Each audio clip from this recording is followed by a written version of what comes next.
Hi hello friends, welcome to Bengaluru. ప్రస్తుతం మనమైతే బెంగళూరులో ఉన్నాం ఫ్రెండ్స్. బెంగళూరులో ఒక షాపింగ్ మాల్లో ఉన్నాం.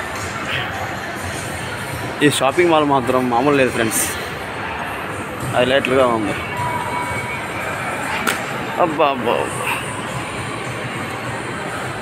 ఈ షాపింగ్ మాల్ ప్రస్తుతానికి అది ఇదంతా ఫ్రెండ్స్ షాపింగ్ మాల్. ఇందులో ఇది గ్రౌండ్ ఫ్లోర్ బుక్ స్టాల్. మేమైతే ఇక్కడ ఇందులో షాపింగ్ మాల్లో బట్టలు కొనడానికి వచ్చినాం ఫ్రెండ్స్. ప్రస్తుతానికి అయితే బట్టలు తీసుకుంటున్నాం. కానీ బెంగళూరు అంటే బెంగళూరు కాదు ఫ్రెండ్స్. బెంగళూరు మనం సిటీ చూడలేము. సిటీ చూడాలని అనే అందాలు ఉన్నాయి బెంగళూరులో.